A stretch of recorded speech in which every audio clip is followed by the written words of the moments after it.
Okay, Project Orange is all about Donald Trump because his skin looks orange. He's also known as the Orange Cheeto.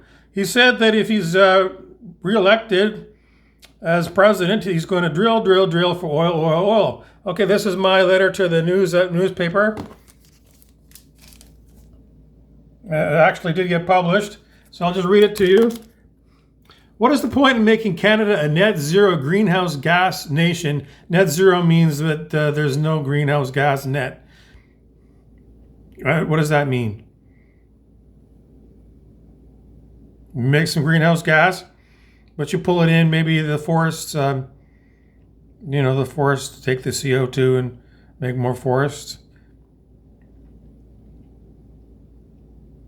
Anyways, what is the point in making Canada a net zero greenhouse gas nation when the rest of the world isn't on board by treaty?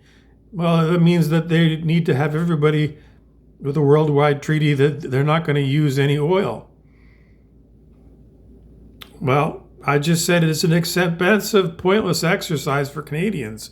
If all the Canadian oil and gas gets exported, the greenhouse gas will simply be produced elsewhere. Scratch your head and wonder why the Liberal government under Pierre Trudeau, no, Justin Trudeau, Pierre was his dad. It's a nepotism. Canadians elected the son of an idiot. And now they got an idiot. Well, it's just that the Liberal federal government bought and are twinning the Trans Mountain Pipeline, which goes from Alberta to Vancouver. The costs have ballooned to $35 billion. That's a lot of money, a lot of taxpayer money. Why are they doing that? Well, I said that the kicker is that Canada is a tiny player in worldwide emissions, only 1.4%. Trudeau's go-it-alone policy, that is, Canadians don't get to burn oil, but China and Pakistan, India, United States, Brazil, all these other countries get to burn oil. The go-alone policy is the Canadians are stuck with no oil to burn, even though we are sitting on mounds and mounds of it. Trudeau's go-it-alone policy doesn't save the planet 1.4% of worldwide emissions. If you got rid of those, well, you're still going to have 98% of the emissions still burning away. It's really not doing anything to help the world at all. And there's no plan to increase electrical power generators. Well, you're going to have more generation power where the energy is. Trudeau just thinks you plug your electric car into the existing grid and everything's going to be fine. He's such an idiot. I did calculations that said you're going to need 17% more national generating grid power to power all of the electrical vehicles if you replace all the ones that are burning oil. How did I do that? I'm pretty smart. I just looked at the oil consumption for Canada, and I did some calculations based upon how much energy that was. I converted energy to I just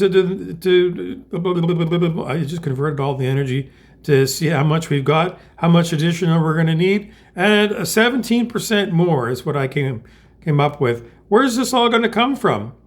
I figured it was going to be nuclear power, dirty nuclear. Is it going to be solar? Is it going to be wind? There's no plan whatsoever. We're going to have rolling blackouts for the whole country because no one's thought to go and increase the national production of electricity. Anyways, back to Donald Trump. If you're an American, what do you think about the idea of more and more oil? Are you concerned at all about fossil fuel burning and the world's hot climate we keep getting nailed with? It seems like it's a problem. And the only solution that I came up with, I looked on the internet to see what works better in cold weather. And it turns out there are batteries that run better in cold weather, better than lithium. And what is it? It's sodium ion. According to this, is just the internet. It's not me. I'm just a guy. I'm just trying to figure it out. But if it only takes me 10 seconds to figure out that there's a better battery for cold weather than lithium, why is it that the province of Ontario can't figure that out? Because the Premier of Ontario, Canada, Doug Ford, why can't he figure it out? He's investing all this money into lithium production so that we can have lithium batteries for electric cars in Canada. And the lithium batteries are, they're not working very well in the US of A. It was on Lester Holt with NBC News last night. It's not working very well in Chicago. People are trying to plug in their cars. There are huge lineups of people trying to get to the charging stations. And it's so cold that they won't charge. Well, it's even colder in Canada than Chicago. We're stuck with these stupid, blithering idiots. So anyways, what's the whole point of it? Well, I don't know. I guess we're looking at Donald Trump saying he's going to go and produce more and more oil. It seems to be the solution. And then all the kids are going to say, well, we don't want our planet poisoned. I'm just a guy letting you know. What we need is more production of electrical generation for the grid so that we can have these electric cars, and we have to have them powered by sodium ion, not lithium. So something that works in the cold. Okay, that's 6 minutes. No one's going to watch this. I'm going to have to do another brief one.